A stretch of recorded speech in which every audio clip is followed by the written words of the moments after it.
கொண்டக்கடலை குழம்பு பண்ணலாம். அதுக்கு வந்துட்டு இது நைட்டு ஊற வச்ச கடலை குக்கரில் 2 விசில் வச்சு எடுத்து வச்சுருக்கேன். வேக வைக்கும்போது உப்பு, ஒரு பல்லு பூண்டு, ஒரு துண்டு இஞ்சி போட்டு வேக வச்சு வச்சுருக்கேன். குழம்பு பண்ணுறதுக்கு மண் பாத்திரம் வச்சுருக்கேன். இதில் தேங்காய் எண்ணெய் ஊற்றிக்கலாம். கொஞ்சம்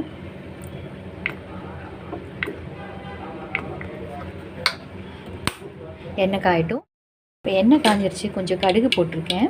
கடுகு வெடிச்சதும் கொஞ்சம் பூண்டு, வெங்காயம், கருவேப்பிலை இதை ஆட் பண்ணுறோம்.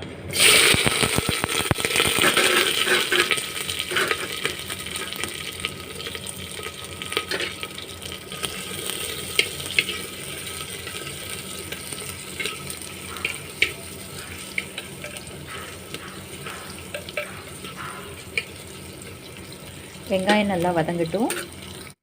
வெங்காயம் நல்லா வதங்கியிருக்கு. இப்போ நம்ம வேக வச்ச கொண்டக்கடலையை நம்ம போட்டுடலாம் உள்ள.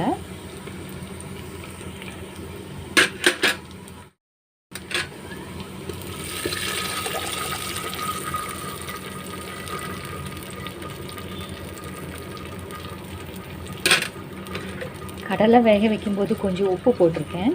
அதனால் குழம்புல போடும்போது பார்த்து போட்டுக்கலாம்.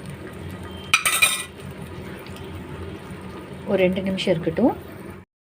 இப்போது இந்த பேஸ்ட் ஆட் பண்ண போகிறோம். இந்த பேஸ்ட் எப்படி பண்ணேன்னா, ஒரு கையளவு சின்ன வெங்காயம், 2 நாட்டு தக்காளி, 2 வரமிளகா, 2 டீஸ்பூன் வரக்குத்துமல்லி இதெல்லாம் எண்ணெயில் போட்டு நல்லா வதக்கிக்கணும்.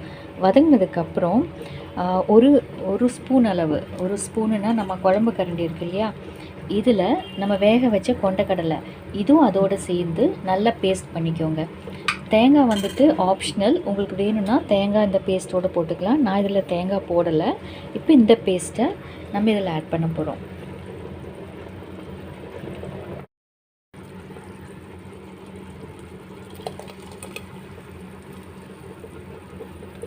இப்போ இந்த மிக்ஸி ஜாரில் கொஞ்சம் தண்ணி ஊற்றி அதுவும் நம்ம ஊற்றிடலாம் இதுக்குள்ளே.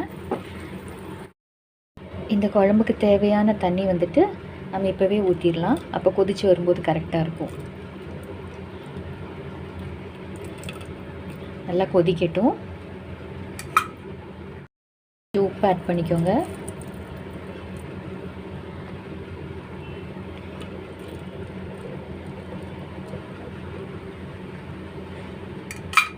நல்லா கொதிக்கட்டும்.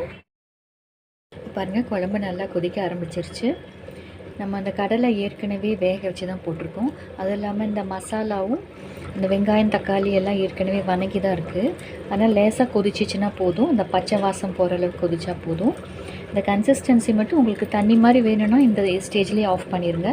இல்லை இன்னும் கொஞ்சம் திக்காக வேணும்னா இன்னும் கொஞ்சம் நேரம் மீடியம் ஃப்ளேமில் வச்சு கொதிக்க விடுங்க.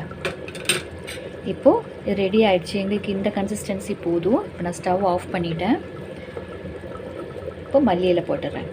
இது மண் பாத்திரமாக இருக்கிறனால அந்த சூடு இருக்கிறனால இந்த மாதிரி கொதிக்குது. ஆனால் ஸ்டவ் ஆஃபில் தான் இருக்குது. இப்போ இது வந்துட்டு இந்த குழம்பு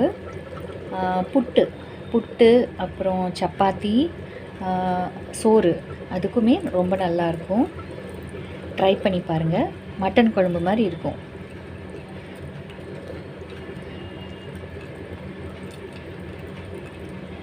நான் இது புட்டுக்காக தான் பண்ணியிருக்கேன்.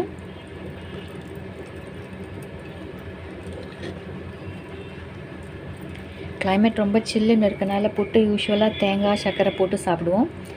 இப்போது கிளைமேட் இருக்கிறனால இல்லைன்னா வாழைப்பழம் வச்சு சாப்பிடுவோம். இது கொஞ்சம் சூடாக சாப்பிட்டா நல்லா இருக்கும்னு சொல்லிட்டு கடலைக்கறி ட்ரை பண்ணி பாருங்கள். இப்படி செஞ்சு பார்த்துட்டு சொல்லுங்கள். இது சப்பாத்திக்கு பெஸ்ட் காம்பினேஷன். சப்பாத்தி, தோசை, அப்புறம் புட்டு.